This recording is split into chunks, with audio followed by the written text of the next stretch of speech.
saudaraku, jangan berbohong supaya kita lepas dari hukuman. Anggap apa? Nanti minta ampun, darah Yesus tersedia. Tidak. Tiap kali kita berbohong, kita menduka citakan Roh Kudus dalam hati kita. Nah, kita mengeraskan hati kita terhadap Dia. Itu membuat kita lebih tidak sensitif dalam mendengar suaranya. Karena sebagai anak Tuhan, pada waktu saudara mau berbohong supaya lepas dari hukuman, pasti Roh Kudus bicara. Siapa yang jujur? Roh Kudus bicara kepada dia kalau mau buat dosa. Puji Tuhan, semua jujur. Misalnya dosa bohong yang kita bicarakan sekarang, Roh Kudus bilang, terima konsekuensinya. Memang kau salah, memang kau lupa, memang kau lalai. Kau akan menerima disiplin, kau akan dimarahi, kau akan dipermalukan, kau akan menerima hukuman. Tidak apa-apa. Yang penting jangan kau berbohong. Tapi kita keraskan hati. Kita teruskan berbohong supaya kita lepas dari hukuman. Malam ini kita bertobat. Katakan amin dengan kuat.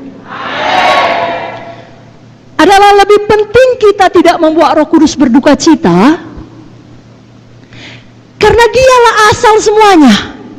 Saudara perlu berkat, saudara perlu kesembuhan, saudara perlu kehidupan, saudara perlu nafas, Roh Kudus asalnya. Jadi paling penting jangan buat dia berduka cita. Jangan pula berbohong supaya dilihat orang hebat. Aku hafal seluruh kitab Roma. Aku berdoa 5 jam sehari. Aku menginjil 8 jam sehari. Bagaimana itu? Atau apa sajalah. Saudara cuma bawa 3 jiwa. Tapi waktu ditanya, katakanlah, misalnya di pertemuan pemimpin sektor, berapa bulan ini jiwa yang Bapak selamatkan atau Ibu selamatkan? Dia pun tahu, tidak lebih dari 3. Saya tidak tahu pastinya, tapi mungkin kira-kira 20. Udahnya dibilang Roh Kudus jangan. Berapa jiwa baptisan? Ya, kira-kira 12. Satunya cuman. Lalu kita bilang sama Tuhan, ampuni ya Tuhan, saya nggak bohong, adanya Tuhan, tapi saya lebih-lebihkan. Karena saya beriman Tuhan. Itu bukan beriman, itu berdusta. Amin. Siapa mau bertobat? Tidak menduka citakan Roh Kudus.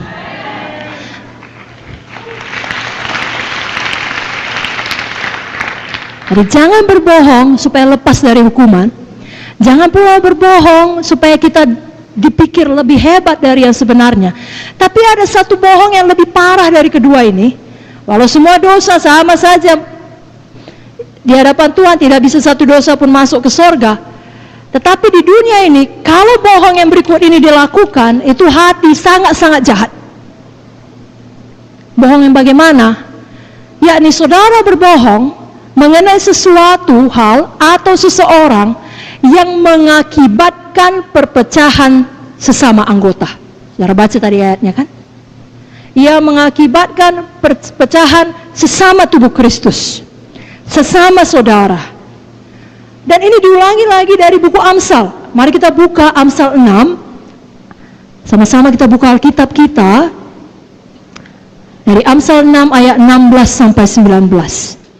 Baik, Amsal 6 ayat 16 sampai 19. Kita baca dengan kuat-kuat. 1, 2, 3. Ya.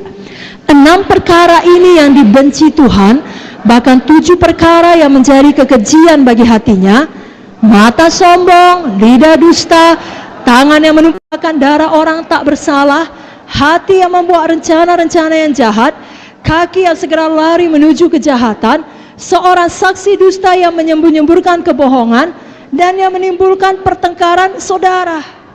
Apa yang dibenci Tuhan, apa yang menjadi kekejian bagi hatinya? Kalau saudara perhatikan mengenai dusta, diulang sampai 3 kali. Yang pertama dikatakan lidah dusta. Yang kedua ayat 19 ada 2 kali, saksi dusta yang menyembur-nyemburkan kebohongan, saksi dusta yang menimbulkan pertengkaran saudara. Jadi kalau ada kita di sini menyampaikan ucapan yang tidak sepenuhnya benar, itu bohong. Lalu kemudian ucapan yang tidak benar itu dan tidak baik itu mengakibatkan hubungan di antara kita menjadi rusak. Tuhan benci. Apa saudaraku? Sebabnya bebas hari ini dari yang namanya gosip. Bebas dari namanya fitnah, pengumpat, dan kawan-kawannya. Amin. Dan ini termasuk ucapan saudara di sosial media. Kalau kita baca di Efesus 4 tadi, ucapan kita harusnya membangun. Supaya orang yang mendengarnya beroleh kasih karunia. Kalau semua anak Tuhan melakukan ini, hoax tidak bisa berkembang. Kenapa? Semua benci dan jijik kepada dusta, tapi mengasihi Taurat Tuhan. Semua tidak mau menyampaikan, ya tepuk tangan bagi Tuhan Yesus, haleluya. Semua tidak mau menyampaikan ucapan-ucapan yang tidak membawa berkat. Di sini dikatakan menimbulkan pertengkaran saudara, maksudnya bukan saudara dalam keluarga badani. Misalnya saudara menyampaikan hal yang tidak baik kepada saya mengenai ucapan Kak Vicky, lalu hubungan saya dan Kak Vicky menjadi tidak baik. Tapi kalau menyampaikan yang tidak baik kepada saya mengenai Kak Heni, wah kan gak munte, itu gak apa-apa. Hubungan saya dengan dia tidak baik pun kan tidak sesama saudara. Salah. Sesama saudara ini sesama saudara tubuh Kristus. Siapapun, suku apapun, marga apapun, usia apapun. Jangan ada pertikaian, perselisihan di dalam KKS, di dalam sektor. Oleh karena ucapan kebohongan. Dan sekali lagi Roh Kudus pasti sudah bicara di dalam. Tidak perlu kau kirimkan itu. Tidak perlu kau forward itu. Tidak perlu kau teruskan itu. Itu tidak menjadi berkat, walau itu benar.